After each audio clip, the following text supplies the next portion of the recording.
horrible hurricane. I don't know if many of you are familiar with that happened in America and really destroyed a large part of the city of New Orleans, which is a wonderful city.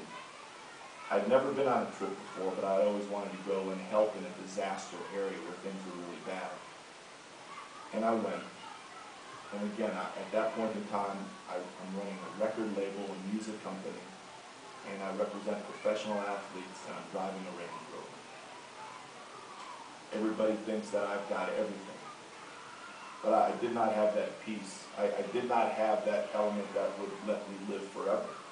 And that was a complete commitment and belief that Christ is our Savior. Well, that night Hurricane Katrina happened on August 31st, 2005. I thought I was going to die. For some weird reason, I thought I was going to die, but I didn't. And I want to read to you a little bit out of this book about that, and then about something at the end. But through all of that, I came back after this week that we helped in New Orleans, Louisiana, and I looked myself in the mirror, and I said, what am I doing? What am I doing trying to achieve these successes when there are people hurting all over this world? I felt bad and I felt embarrassed for myself. So I went to one of my advisors, faith advisor. I said, his name is David Martin. I said, David, I feel I need to be in those situations where there is not very much hope, that I can maybe bring some hope. But I've got this business here, and I've got a lot of investors. There's a lot of money put in this business. What should I do? He says, you need to stay there and run that business, because you've got a lot of people depending on you, and things will happen in God's time. And he was right. 3 years later, we ended up closing the business down. And I took some time. I took about almost a year. So what am I going to do with this talent God gave me? Being able to speak, being able to raise money, being able to write. I started a company called Hope Disaster Relief. I was going to just go and work in disaster-stricken areas and help those people when their homes had been taken away. But I met some people who ultimately offered me a job to run the Premier Foundation, what I run now. So my job is simple. I raise money and I give it away. I raise money and give it away to organizations that are Christian organizations that are doing the hardest work on the ground. I met David Janney a little over a year ago, and he comes on our cruises. A part of what one of our companies does, we have these Premier Christian cruises, where it's all Christian music acts. I don't know if you're familiar with that many Christian musicians like Toby Mac and people like that, but we have them on the ship. People sign up, they come on the ship, they pay a lot of money, they have a week full of wonderful Christian entertainment. And then on the last night, we will have a charity make an act, tell the story of their journey. And over the last year and a half or so, Dr. Janney has been able to come on the ship and do just that. And I think we've raised the money to build, I think, this building, yes? Yes. And we hope to raise much more money in about another month. In about 3 weeks, we'll be on another cruise, and then in another 6 months, we'll be on another cruise. And you can hear the story. He gets up and he tells the story, and you see a video, and you see the pictures, and you see some of you. But you know, I see a lot of those stories. I see the World Visions and Compassion International, and all those stories of these wonderful organizations that are raising money. And all of them sort of look alike after a while. And okay, if I give $10 or if I give $10,000, what type of difference does it make? You know, there are a lot of organizations that come over, take pictures of the kids, and sell it for a certain number of dollars every month. And sometimes that money just goes away. But there are certain organizations that do very good work, like World Vision, that really has done so much for the health and healing of this world. So with all of that, I've come here and I've seen some things that, you know, makes my heart so happy to see what's happening with these children.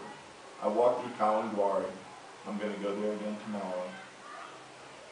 I've been in a lot of places like that, slums, whether it's in the Dominican Republic or in Mexico, where it smells the same, the kids look the same, the old people look the same, eating the same food.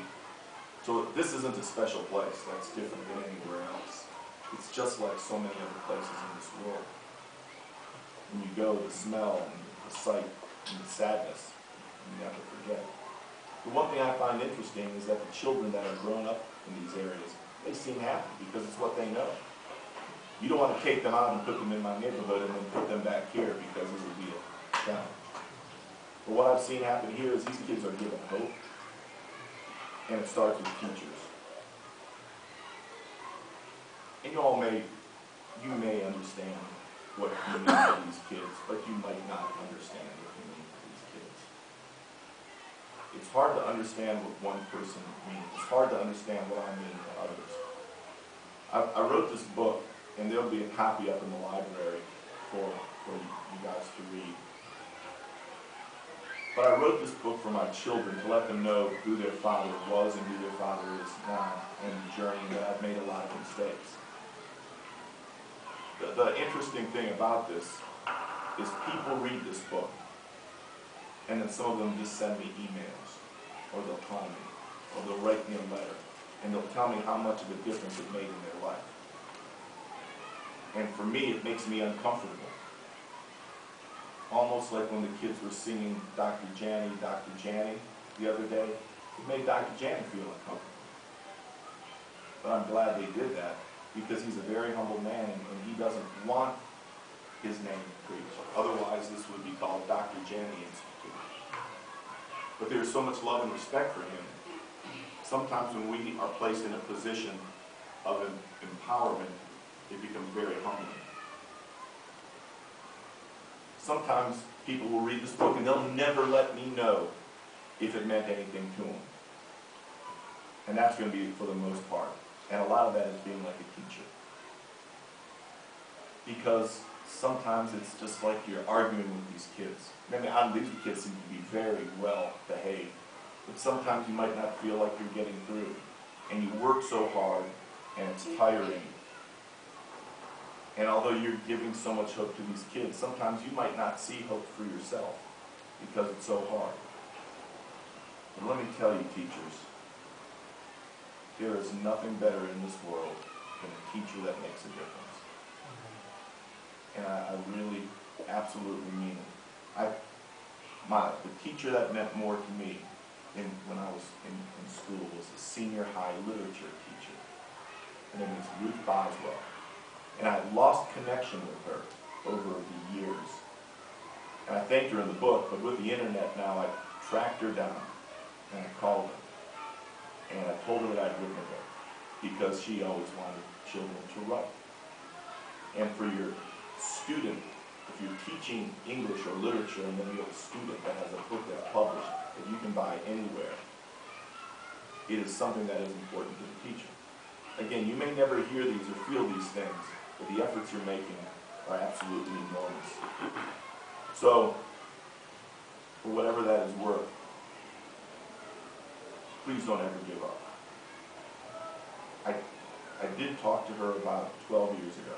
I called her just out of the blue, and I hadn't been in her class in probably 20 years.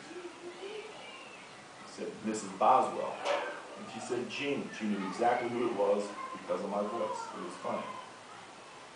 And I told her, as my daughter was getting ready to start school for the first year, I told her how much she meant to me. A random call that a teacher never gets, to tell her that she meant more to me than she would ever know, and gave me a love for things that without her, I never would have had that love. Then I talked to her about a year later, because she was retiring that year. And she said to me, you know, Gene, I decided to teach for a couple more years because you called me, because you told me how much I meant to you. And I just think, what if all the kids did that? What if all of you did that? Found that one teacher that made a difference in your life and told him or her, just thank you. So without all those thank yous from those kids, let me tell you thank you. I'll be more than happy to answer any questions about who we are and what we do or anything in general. But how God changes lives, I'll read this one part. I thought I was going to die on August 31st, 2005. I lay motionless in bed and had resigned myself to death when I felt an overwhelming sense of the end rush upon me with the paralyzing force of a boa constrictor. In what seemed like 40 eternities as I prepared for death, I stopped the inevitable. I prayed and I fought. I focused and searched for the light. In those brief moments, I found the truth I was searching for over the span of my life. For the first time in my wandering existence, I knew where I would spend eternity. My storm had cleared. 600 miles away, leaving the Gulf of Mexico, Hurricane Katrina was also clearing. After wreaking devastating havoc on New Orleans and other Gulf communities, it had been downgraded from a hurricane to a tropical depression. On August 31st, 2005, it dissipated and vanished into a Canadian sky with a slight whisper. The storm claimed nearly 2,000 lives and damaged or destroyed 150,000 homes, as over 80% of New Orleans treaded water. Hurricane Katrina was the largest natural disaster in the recorded history of the United States. The storm had cleared. I had no interest in New Orleans, no reason to care. The terror of the Superdome was merely a series of stories